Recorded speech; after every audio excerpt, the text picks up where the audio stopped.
चली जो तख्तियां चली और सदन को भी अराजकता की भेंट चढ़ा देना। सत्ता में है तो आपने सोच संवेदना से खाली काम ही चलने वाला पक्ष की जिम्मेदारी है सत्ता पक्ष की कि वो भाई पत्थर अगर मुसलमान ने फेंका तो गिरफ्तारी हिंदू की कर लें, ये चाहते हो? जलाए गए इसकी दोषी भारतीय जनता पार्टी है। मुझसे हिंदू से कोई मतलब नहीं, मरे जिए कटे हमसे मतलब नहीं। तो आपकी ज्यादा जिम्मेदारी बनती है, आप सरकार में आए थे। मुख्यमंत्री जी बताए ना कि संभल में जो हिंसा हुई दोस्तों आज की सच में स्वागत है आपका। दोस्तों आज का ये डिबेट जो होने वाला है अमिताभ अग्निहोत्री और सपा के प्रवक्ता के बीच में। दोस्तों आज के इस डिबेट में अमिताभ अग्निहोत्री जी ने सपा के प्रवक्ता को दौड़ा के धोया है। सो आप लोग से अनुरोध है कि वीडियो को अंत तक जरूर देखना, डिबेट काफी मजेदार होने वाला है। अगर आप चैनल पे पहली बार आए हैं या चैनल को अभी तक सब्सक्राइब नहीं किया है तो चैनल को सब्सक्राइब जरूर से कीजिएगा। चलिए दोस्तों मिलते हैं कोई और लेटेस्ट डिबेट वीडियो में। चलिए मेन वीडियो को स्टार्ट करते हैं। तो चलिए शुरू करते हैं। प्रसाद संभल, अखिलेश यादव संभल, गजब बात है। आप करो तो लीला, गजब बात है। आप संभल संभल चिल्लाओगे और आप ये चाहोगे कि दूसरी पार्टी जवाब भी न दे। जब आपने संभल का इशू उठाया विपक्ष के नाते तो सरकार जवाब देगी कि नहीं देगी? यार गजब बात करते हो। और ये चाह ये रहे हो कि हम संभल उठाएंगे, हम ये कहेंगे इरफान क्यों मरा, पत्थरबाज क्यों मरा, और सरकार पीजीआई पे जवाब देगी। ये कैसी बात कर रहे हो यार? सेंसिबल बात किया करो ना, सेंसिबल बात किया करो। आप पीजीआई का सवाल उठाओगे तो ना पीजीआई की जवाब मिलेगा। आप उठा रहे हो संभल। इकबाल महमूद ने 1 घंटा भाषण दिया संभल पर, 1 घंटा। तख्तियां चल रही, जो तख्तियां चल रही सब पे स्वास्थ्य। अरे तख्ती से क्या होता है मेरे भाई? रुकना होगा अभी रुकना होगा। आपकी जानकारी के लिए बता दूं, तख्ती से विधानसभा लोकसभा नहीं चलती बाबू। अंदर नोटिस किस बात पर दिया आपको नहीं पता होगा, हम बता दे रहे। नोटिस दिया संभल पर। अरे रुको भाई, 1 घंटा इकबाल महमूद बोले सपा का विधायक और 30 मिनट आराधना बोली, बात खत्म हो गई। ठीक, इसलिए समझ नहीं है अभी आपको। आज समाजवादी पार्टी सदन में एक्सपोज हो गई, और सदन में ये एक्सपोज हो गए क्योंकि जिस तरीके से ये सदन को चलने नहीं देना चाहते हैं, सदन में स्वस्थ चर्चा नहीं करना चाहते हैं, मुस्लिम तुष्टीकरण की बात तो करते हैं, लेकिन जब संभल पर चर्चा होती है और उसके आरोपियों और दंगाइयों पर चर्चा होती है तो ये अपना मुंह छिपाते फिरते नजर आते हैं और सदन को भी अराजकता की भेंट चढ़ा देना चाहते हैं। लेकिन चूंकि उत्तर प्रदेश में आदरणीय योगी आदित्यनाथ जी की सरकार है और आज स्वयं महाराज जी ने जिस तरीके से जवाब दिया है संभल के मुद्दे पर, ये तो साफ हो गया कि अभी समाजवादी पार्टी के प्रवक्ता जिस संविधान की बात कर रहे थे, संभल में लंबे समय से उस संविधान को ताक पर रखा गया है। संभल में लंबे समय से सांप्रदायिक सौहार्द को न सिर्फ बिगाड़ा गया बल्कि 1978 के दंगे जिसमें सैकड़ों हिंदू मारे गए, उनको पलायन के लिए मजबूर होना पड़ा, लेकिन समाजवादी पार्टी और कांग्रेस पार्टी ने आज तक उन हिंदुओं की मृत्यु के ऊपर अपनी शोक संवेदना भी नहीं जाहिर की। ये लगातार बात कर रहे हैं संविधान की, तो मैं इनसे एक बात ये भी कहना चाहती हूँ कि बिल्कुल ये देश संविधान से चलेगा। ये बाबर और हुमायूं की इच्छा और बाबर को अपना आका मानने वाले लोगों से नहीं चलेगा, क्योंकि आपके मरहूम सांसद शफीकुर रहमान बर्क ये कहा करते थे। प्रतिनिधि नहीं, वो तो मानते थे मैं उनका वंशज हूँ बाबर का। हाँ बिल्कुल बिल्कुल, अमिताभ साहब मैं उसी बात को पूरी कर रही हूँ कि शफीकुर रहमान बर्क ये कहा करते थे कि मैं तो इस देश का नागरिक नहीं, मैं तो बाबर की संतान हूँ। तो बाबर की संतान होने के नाते जिस तरीके से उन्होंने, आप सोचिए कि 21वीं सदी में संविधान का संभल में मखौल किसने उड़ाने का काम किया? कौन वो लोग थे जो 2012 से 17 के दौरान जब समाजवादी पार्टी जो संभल की इमारत में जिस हिस्से में हिंदू अपने रिचुअल्स को करने जाया करते थे, उसमें आवाजाही पर हिंदुओं के किसने रोक लगा दी? संभल की उस इमारत को एएसआई का मॉन्यूमेंट होने के बावजूद मस्जिद के रूप में किसने तब्दील कर दिया? कौन वो लोग थे जो एएसआई को इस संभल की इमारत में सर्वे के लिए जाने से आज तक रोक रहे थे? 2024 में एएसआई ने हलफनामा दाखिल किया है माननीय न्यायालय में। तो ये आज भी संभल को उसी बाबर की इच्छा और बाबर की संतानों की जो अपनी कहे हुए जिसको कहा जा सकता है कि तानाशाही, उससे चलाना चाहते हैं। लेकिन समाजवादी पार्टी को समझना होगा कि उत्तर प्रदेश में आदरणीय योगी आदित्यनाथ जी की सरकार है। 2017 से एक भी दंगे नहीं हुए। ठीक है ऋचा जी, अभी रुकना होगा, अभी रुकना होगा। तेरा बाप यहाँ छोड़कर गया था कि तेरी माँ? सवाल ये है, देखिए आप सत्ता में हैं तो सोच संवेदना की बात आप विपक्ष से सवाल करते हैं, लेकिन आप सत्ता में हैं तो आपने सोच संवेदना से खाली काम नहीं चलने वाला। आपने सत्ता में होते हुए कार्रवाई क्या करी?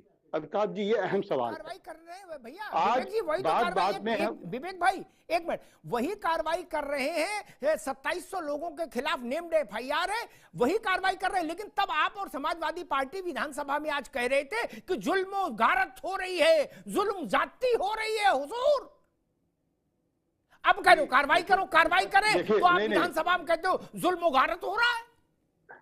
देखिए, विपक्ष का कहना, देखिए अपनी जगह उन्होंने कहा, लेकिन इसको साबित करने की जिम्मेदारी तो पक्ष की है।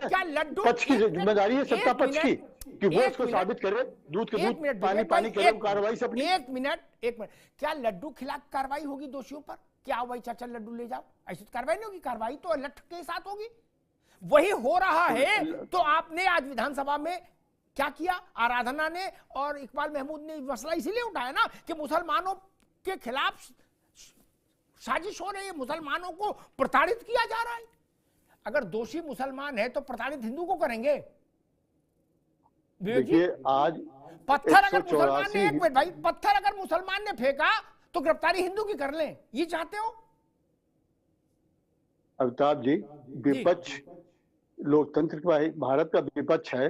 विपक्ष नहीं कहता है कि आप किसी ने अपराध किया है, उस पर अपराध साबित हो गया है तो आप कार्रवाई नहीं करें उसके ऊपर, ये विपक्ष ने नहीं कहा। लेकिन आज सत्ता पक्ष की जिम्मेदारी होती है कि विपक्ष अगर कोई बात कह रहा है तो उसको साबित करने, दूध के दूध पानी पानी करें अपनी कार्रवाई से, ना कि भाषणों से, ना कि आप गले मुर्दे उखाड़ें उस मंदिर के बारे में जिस मंदिर की चाबियां रस्तोगी जी के पास हैं, जो कह रहे हैं इसकी चाबी हमारे पास थी, किसी मुसलमान ने कब्जा नहीं मंदिर पे किया था, उसका मुद्दा उठा रहे हैं आप। ये आप 80-20 का जो आपका अमोघ अस्त्र है, इसके अलावा आपकी कहीं पे आप जाते ही नहीं कहीं हैं। आपने 184 हिंदुओं पे कार्रवाई क्यों नहीं करी? सबसे बड़े दोषी भाजपा इसके लिए है, आज उनके मुख्यमंत्री रहे। आज ये 184 हिंदुओं का नरसंहार हुआ, जलाए गए, इसकी दोषी भारतीय जनता पार्टी है और इनके बाद के मुख्यमंत्री हैं और 7 बरस से बाबा जी हैं, वो हैं। इसका पहले जवाब दें उत्तर प्रदेश को।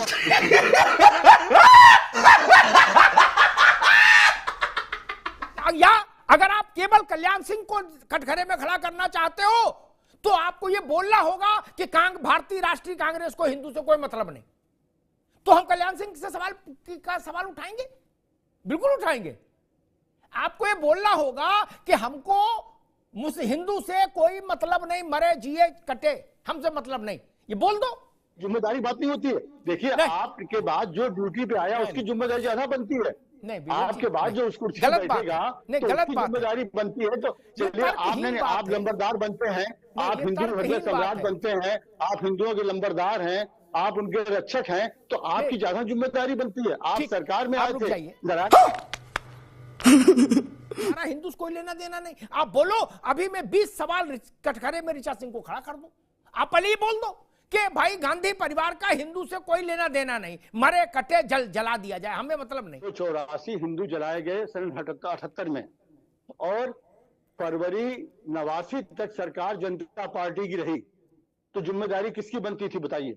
बिल्कुल बिल्कुल अमिताभ जी, बिल्कुल मैं आपकी बात से सहमत हूँ, मैं विवेक जी की बात से भी सहमत हूँ। लेकिन मैं विवेक जी से ये पूछना चाहूंगा कि जब बाटला हाउस पे आंसू आ सकते हैं तो बहराइच पे आंसू आ सकते हैं, उसको भी कोई रोक रहा है? अरे आप ये संवेदना तो प्रकट कर दो कि अगर बाटला हाउस पे 2 आंसू आ सकते हैं तो बहराइच पे भी 2 आंसू आ जाते। आज विपक्ष ने संभल पे चर्चा मांगी, बहराइच पे भी चर्चा मांग लेता। संभल के लिए 5 लाख रुपए अखिलेश यादव ने बोले, बहराइच के लिए भी बोल देते। तो क्या यूपी की जनता में भी कोई भेदभाव है कि बहराइच वाला हमारा नहीं है, संभल वाला हमारा है? हम बाटला हाउस वालों के लिए रोएंगे, इनके लिए नहीं रोएंगे। ये 184 का नरसंहार को बोल रहे हैं योगी आदित्यनाथ जी, उसकी भी जांच कराएंगे, जड़ों तक पहुंचेंगे। लेकिन 1984 में जो सिखों का नरसंहार हुआ, उसके बाद इनकी सरकार आई, कितनी बार आई, क्या इन्होंने सिखों को न्याय दिलाया? कभी इन्होंने न्याय दिलाने की कोशिश करी? इनको वो नरसंहार सूट करता है जो इनके वोट बैंक को मजबूत करता है। संभल पे चर्चा करेंगे, बहराइच पे चर्चा नहीं करेंगे। क्यों नहीं करेंगे?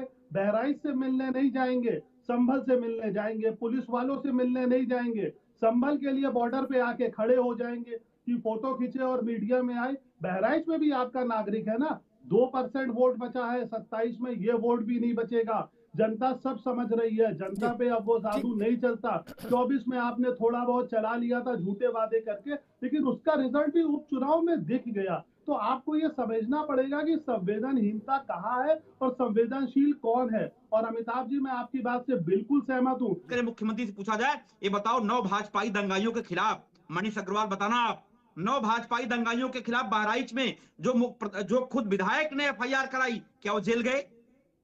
जो दंगा भड़काए जेल गए? मर्चरी हाउस की बाउंड्री गिराई, उन लोगों ने फायरिंग करी, लोगों के घर जलाए, बाकायदा किसका बयान था? विधायक का बयान था। चश्मदीद एसपी के सामने की घटना है ये, और क्या जेल गए वो? और आप बात करो लॉ एंड ऑर्डर की उत्तर प्रदेश में, आप क्या बात करोगे? मैंने सवाल किया, ये उत्तर प्रदेश के अंदर आज हम बात करें तो दोहरा चेहरा है। मुख्यमंत्री जी बताए ना कि संभल में जो हिंसा हुई कैसे हुई, क्यों हुई, कहां गया आपका एलआईयू, कहां लोग जो पत्थरबाजी कर रहे थे, तो वो जो है पत्थर कहां से आए, कैसे आए। वीडियो को अंत तक देखने के लिए धन्यवाद। आज का ये डिबेट वीडियो आप लोग को कैसा लगा, आप लोग कमेंट सेक्शन में अपनी राय जरूर दे सकते हैं। अगर आप चैनल पर पहली बार आए हैं, चैनल को सब्सक्राइब नहीं किया तो चैनल को सब्सक्राइब जरूर कीजिएगा। चलिए दोस्तों, मिलते हैं कोई और लेटेस्ट वीडियो में, तब तक के लिए जय हिंद, जय भारत, वंदे मातरम।